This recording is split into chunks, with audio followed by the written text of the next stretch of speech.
Bienvenidos. Esto es Fuera de la Caja. Yo soy Macario Esquetino. Le agradezco mucho que me acompañe. Esta es la emisión número 116 de este podcast.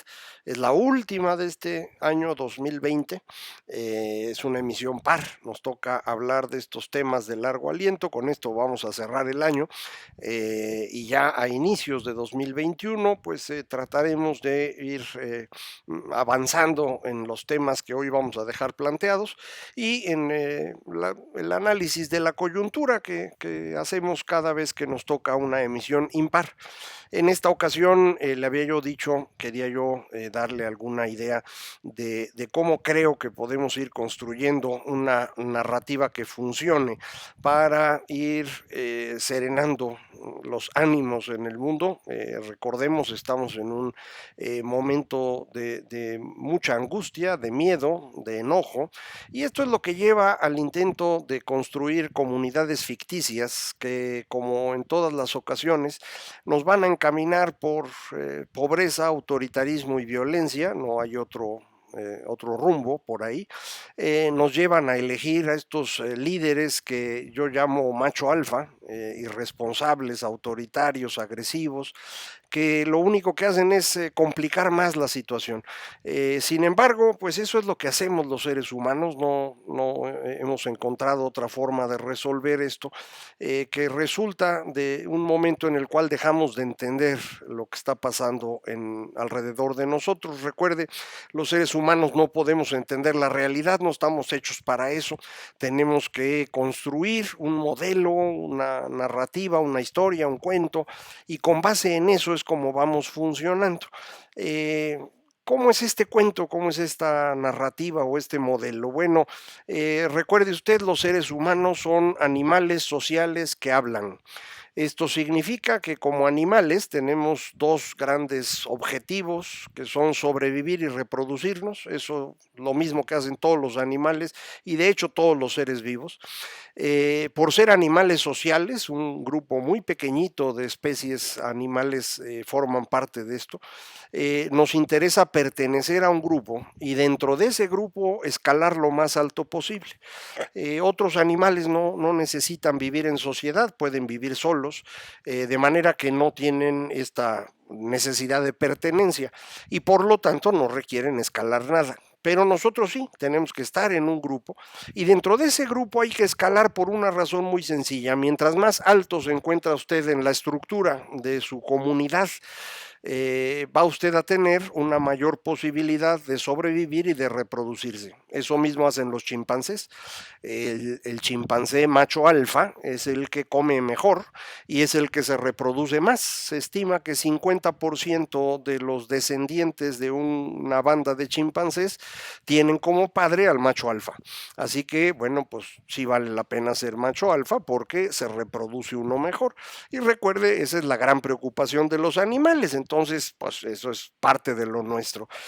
Finalmente, por hablar algo que ningún otro animal hace, indudablemente no lo hace nada cercano a lo que hacemos nosotros, aunque haya expertos que nos dicen, bueno, los elefantes, las ballenas, los delfines, los cuervos tienen una capacidad de comunicación muy significativa, sí, pero nada comparable a lo nuestro.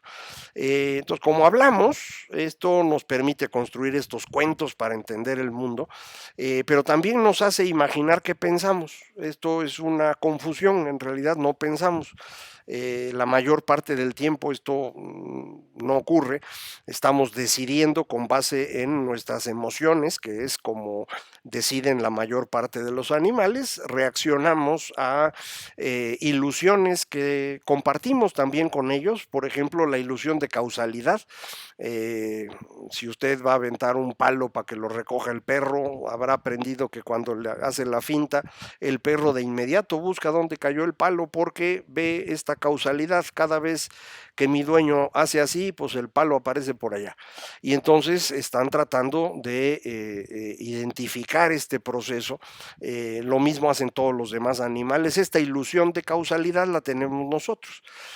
Tenemos también una ilusión muy particular que es propia de los animales que viven en sociedad, que es la ilusión de agencia, creer que detrás de todo lo que pasa hay alguien de nuestra especie. Esto es lógico porque los animales que viven en sociedad, los animales sociales, su principal predador es alguien de su especie. Es decir, aunque a los chimpancés a veces se los come un leopardo, la mayor parte de las muertes de chimpancés están asociadas con otro chimpancé. Y en nuestro caso es lo mismo.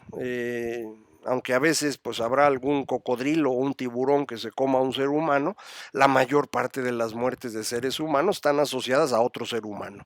Entonces esa es la razón por la cual cuando yo oye un ruido en la noche, no piensa que el gato tiró el florero o que se cayó una cosa mal acomodada, piensa uno que hay alguien ahí. Y la razón es obvia, es para defendernos de la mayor amenaza posible, otro ser humano que pueda intentar ejecutarnos. De manera que estas ilusiones nos permiten sobrevivir, están hechas para eso, digámoslo así, y nosotros le añadimos a estas dos ilusiones propias de animales y de animales sociales, una propia, una nuestra, que es la ilusión de la racionalidad. Creemos que pensamos cuando en realidad solo estamos hablando. Usted escucha dentro de su cabeza continuamente una voz que le habla y usted cree que está pensando. No, está hablando con usted mismo. Ahí no hay pensamiento alguno. Se puede pensar, sí, no cabe duda, pero esto requiere concentración, esfuerzo, tiempo, recursos, es algo difícil de hacer, no lo hacemos la mayor parte del tiempo, de forma que nuestras decisiones normalmente ocurren alrededor de nuestros sentimientos, nuestras emociones, nuestras sensaciones. Y esto de pensar, insisto, se nos complica bastante. Entonces, imagínense usted en los seres humanos como esto, animales sociales que hablan.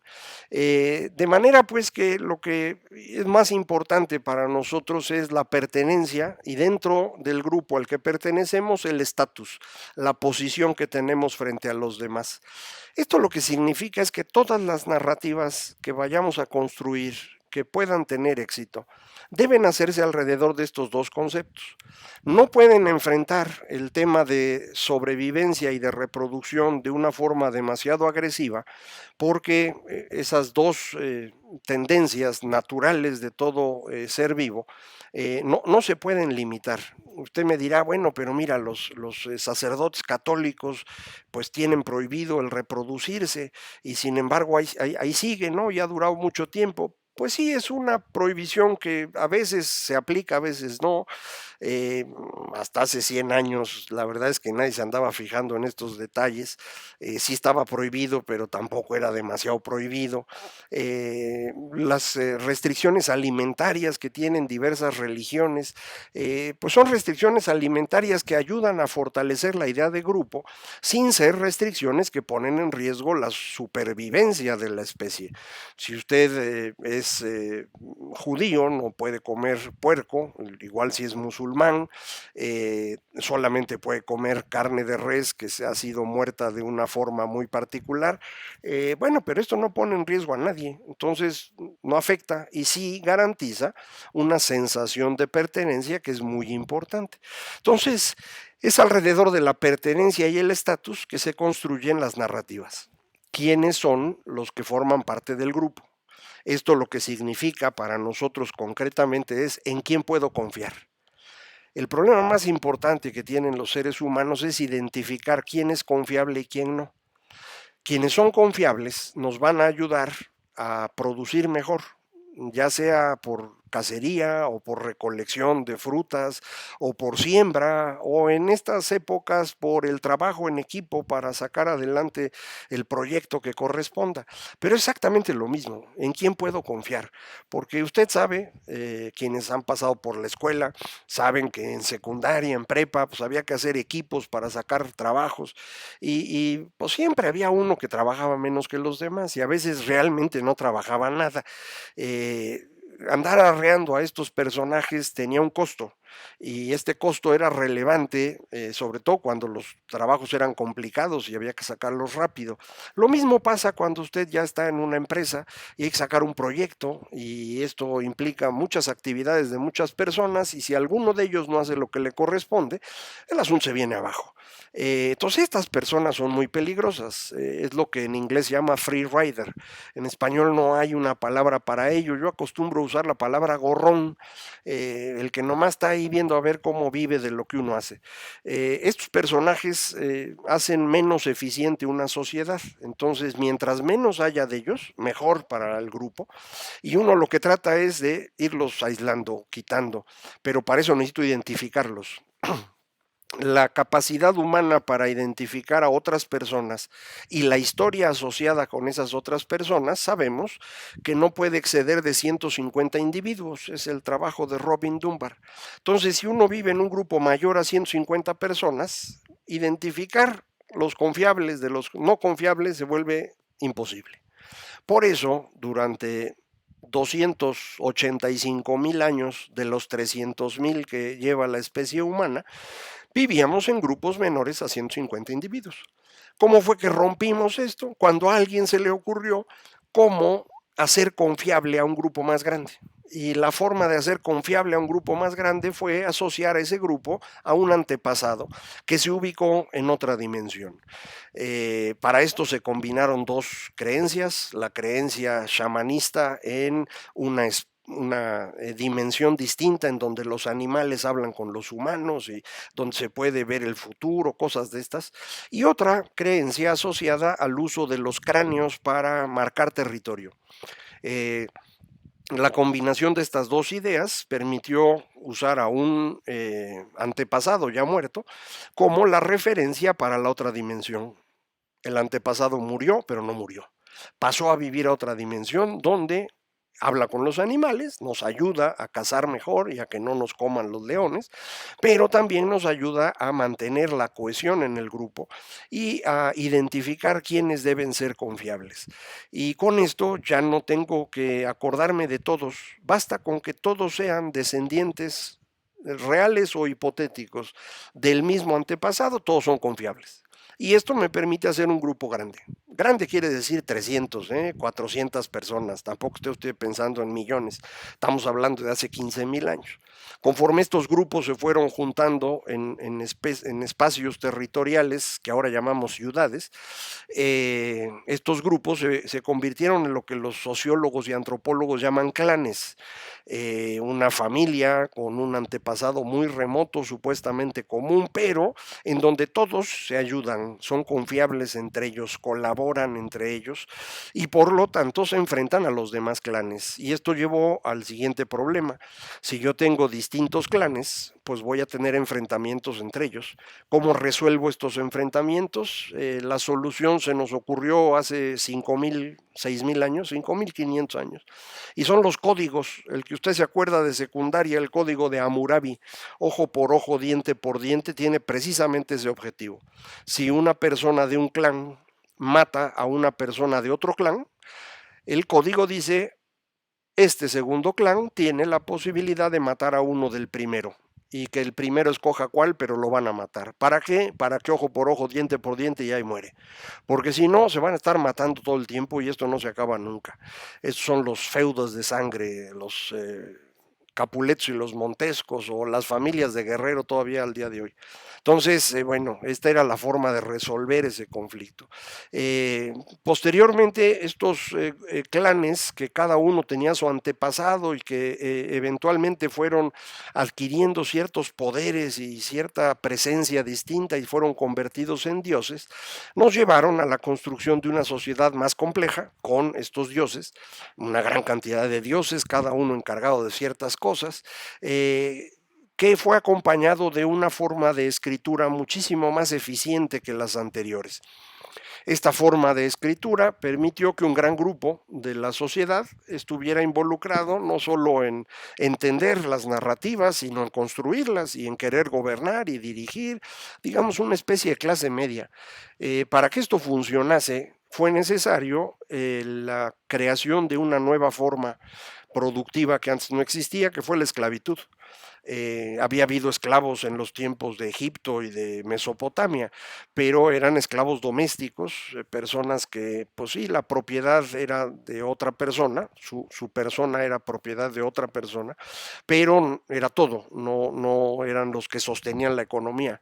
Son los griegos, los romanos y eventualmente todo el Mediterráneo los que van a crear la esclavitud como una forma productiva. Al recargar la producción en los esclavos, el grupo que no tiene que trabajar puede dedicarse a leer, a pensar, a imaginar el futuro, a escribir tragedias, comedias, filosofía y a gobernarse. Eh, Esto parecía que funcionaba, pero todas estas ciudades-estado construidas bajo esta lógica se empezaron a venir abajo, porque entre los esclavos y, como le decían los romanos, la plebe, pues eran un montón y no era fácil mantenerlos convencidos de que ese era su futuro y esa era su realidad y así debían seguir. De manera que hubo que empezar a construir una nueva narrativa y esta nueva narrativa es, en vez de tener un montón de dioses encargados de muchas cosas, vamos a concentrar todo en un solo Dios que les dé a estas personas la posibilidad de creer en un futuro maravilloso que no tiene que cumplirse en esta tierra, puede ser en otra, puede ser en otro momento, en otra dimensión, en otro tiempo, en la resurrección, en el futuro. Y este es el origen del monoteísmo, que en mi opinión es propiamente inventado en términos operativos por el Imperio Romano. Ciertamente la idea del monoteísmo es zoroástrica, tal vez sea 800 antes de Cristo. Los judíos lo aprenden cuando van al cautiverio a Babilonia y por eso desarrollan su propio monoteísmo, pero el monoteísmo operativo eficiente lo hace el César. Primero Julio, luego Augusto y de ahí para el Real. Este Dios que al mismo tiempo está entre nosotros, Dios inmanente, se va a convertir en un Dios trascendente cuando se fusionan, propiamente hablando, la Iglesia Católica con el Imperio Romano, o si quiere usted al revés, el Imperio Romano crea la Iglesia Católica para ello. A partir de ese momento, el monoteísmo funciona muy bien, puedes abandonar la esclavitud, lo sustituyes por la servidumbre, funciona bastante bien y permite que las sociedades vayan avanzando. Esta idea es tan buena que la copia Mahoma para construir su propio monoteísmo y entre esas dos grandes religiones, cristianismo en todas sus versiones y lo mismo el islam en todas sus versiones, pues estamos hablando hoy de prácticamente 3.000 millones de seres humanos, cerca de la mitad de la población del mundo alrededor de estas religiones muy eficientes para esto. Y esto es lo que se vino abajo con la aparición de la imprenta. A la hora de que yo, en lugar de tener una sola idea del Dios único que te promete el futuro y demás, tengo un montón de ideas distintas, lo que voy a tener es una disputa por la legitimidad de cada una de esas ideas. Y eventualmente la idea de Dios empieza a perder terreno, es sustituida por otras ideas, y la gran disputa desde el siglo XVI hasta hoy es entre todas estas versiones comunitarias, religiosas, naturalistas, de clase, de Estado, hoy identitarias, contra la idea, voy a decirle así, racional, individualista de liberalismo. Ese es el gran conflicto de los últimos 500 años. El liberalismo ha sido mejor en todas las ocasiones, mejor en el sentido de más producción, de mejores condiciones de vida para la mayoría, de la aparición de la democracia, de una franquicia, como se le llama, cada vez más amplia. El primer liberalismo, el de Locke, es nomás para los puros cuates, hombres blancos, mayores de edad, con propiedades, que saben leer y escribir, y esto luego se expande a todos los hombres y finalmente en el siglo XX a las mujeres también, para que esto realmente sea, hasta hace muy poco tiempo, para todos los seres humanos.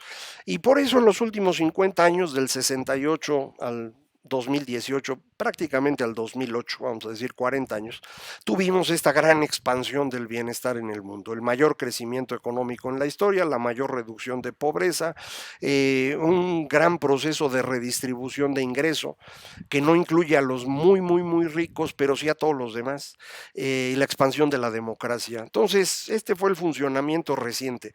Entonces, como puede usted observar, lo que tenemos en este momento es algo muy claro. La definición de quienes pertenecen al grupo es clave para poder construir la narrativa. A eso hay que sumarle qué características o qué procesos son válidos para avanzar en el estatus dentro del grupo. Y una vez que tengamos esas dos cosas, necesitamos añadir la última, la que es propia de los seres humanos, esta ilusión de racionalidad, la ilusión de que podemos avanzar por encima de la muerte, podemos vencer la muerte, que es algo bien complicado, pero que va a ser determinante también para entender el cómo se construyen estas narrativas. Entonces le dejo esto para que piense usted ahora el fin de año, aprovechando que viene Navidad y Año Nuevo y todo el mundo se pone a pensar en lo que hizo en el año y lo que va a hacer en el próximo y por qué vivimos y por qué existimos. Bueno, pues ahí tiene usted para pensar más cosas. Yo regreso con usted la primera semana de 2021. Regresaremos a hablar de economía, de la coyuntura, pero vamos a continuar con este tema que ahora espero ya estamos encaminando hacia buscar una solución. Muchísimas gracias por escucharme durante todo este año y el anterior y un cacho del otro. Vamos a continuar por aquí. Ya sabe, comunicarse conmigo es muy fácil, Macario MX, en Twitter @MacarioMX, página www.macario.mx, correo electrónico macario@macario.mx. Muchísimas gracias, esto fue Fuera de la Caja.